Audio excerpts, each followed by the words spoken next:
My name is Phil Lindsay, and I'm a lifelong resident of Independence, Missouri. In 2006, I saw something which greatly disturbed me, and that was the passage in the last few days of the Missouri legislature of Senate Bill 1014, the photo voter ID law, which mandated that as of November of 2006, in order to vote, you had to be carrying certain IDs which were mandated under this law. And most people think this is no big deal, and for a lot of people it isn't. But for a lot of city dwellers, a lot of older people, nuns, as we saw last fall in Indiana, for a lot of people it is a problem. And so I looked at the figures, had the availability of them, and at that time it appeared that roughly 180 or 200,000 people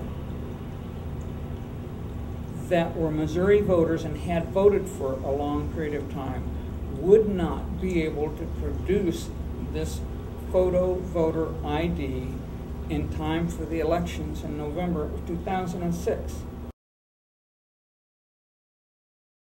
Thank goodness,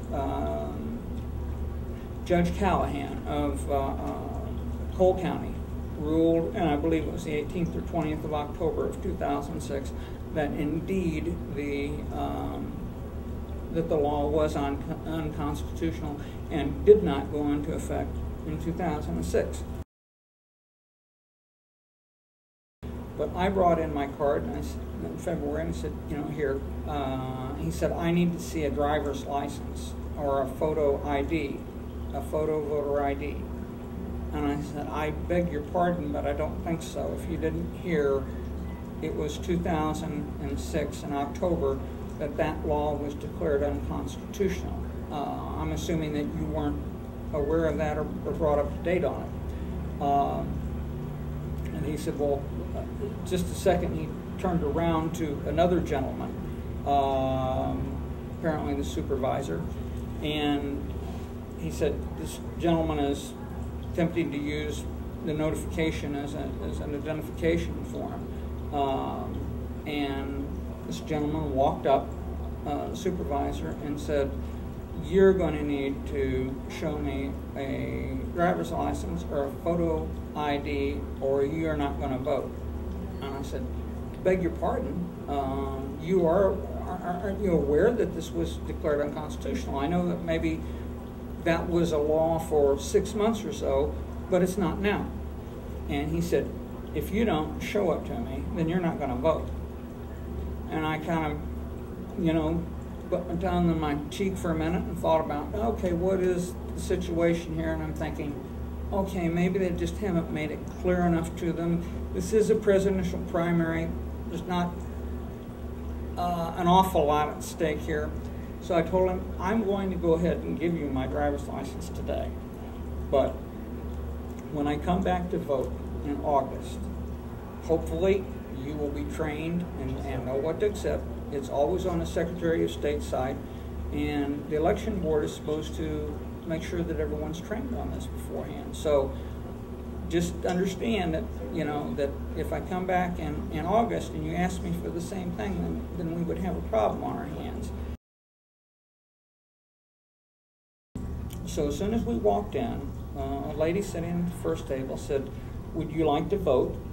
And I said, yes, we would. She said, may I see your ID, please? And she took the card that had been mailed to me from the Eastern Jackson County Board notifying me of the election. She said, this doesn't have a signature on it. I need to see something with a signature. And I said, I don't think that you do. And we had taken precautions to print off the web page from the Secretary of State site, which showed what the requirements were.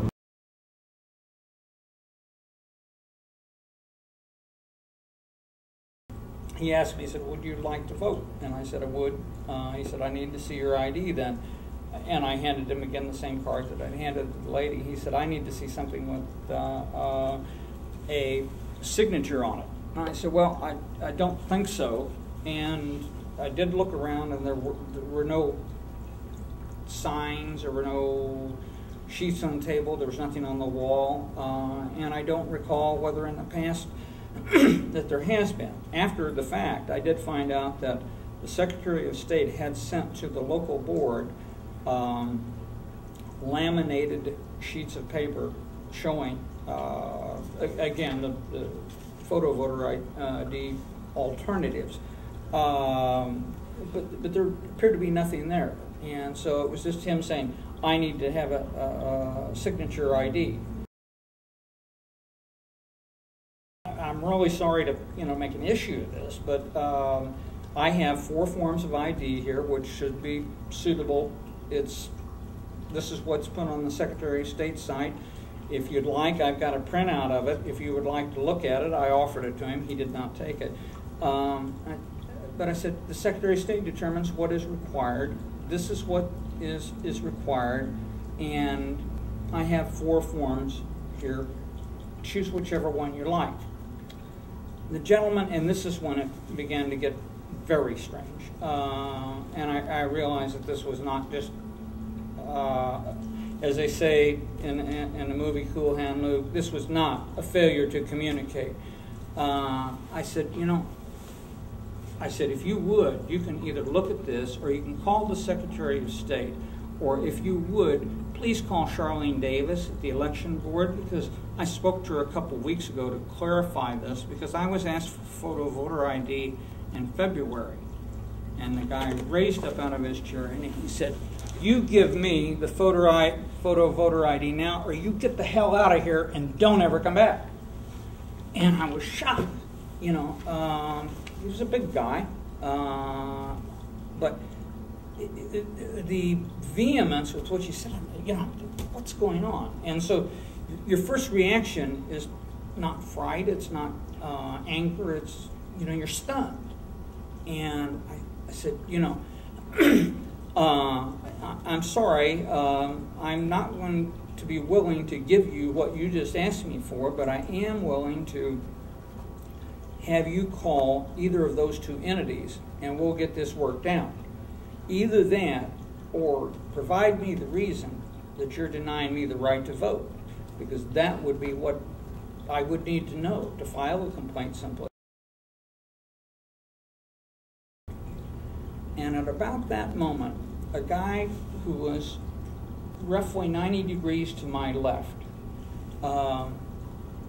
hurriedly walked up to me and was yelling as he walked up. And he walked up and chest bumped me.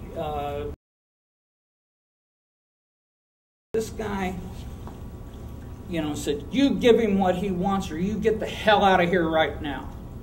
And I'm thinking, what? And I didn't move a muscle. And I think now as I look back on it, that was not just him ordering me out and giving me orders.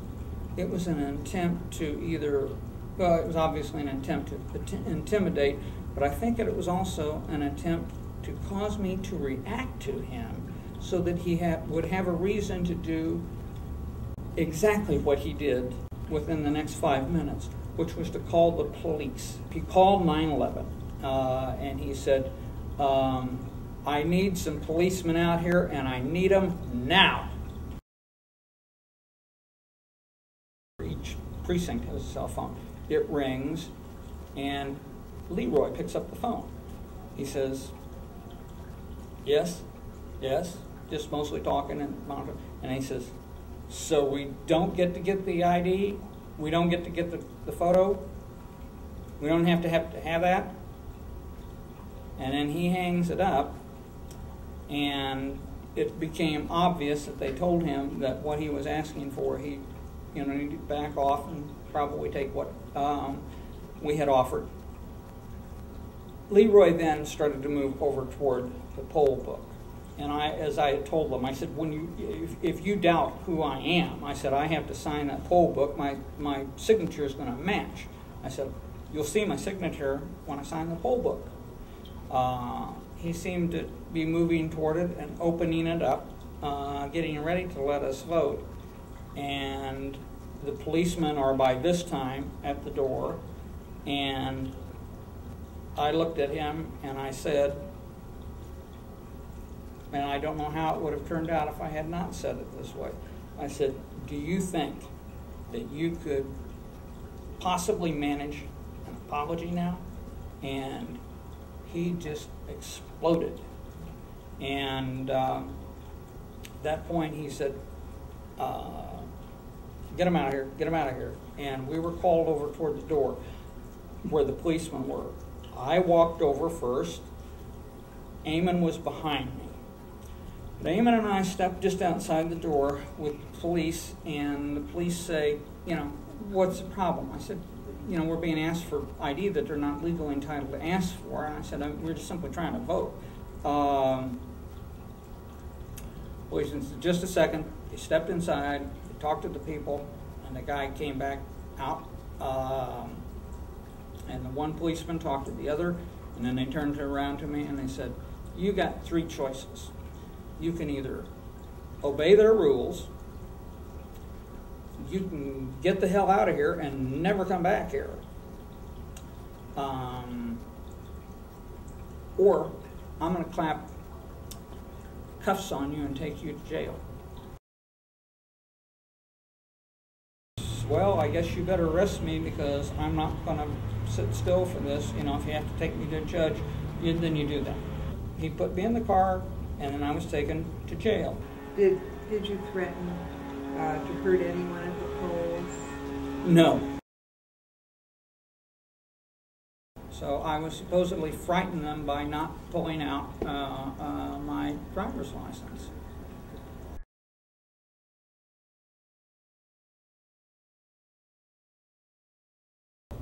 We showed up with the right ID at the polls. You acknowledge that, right?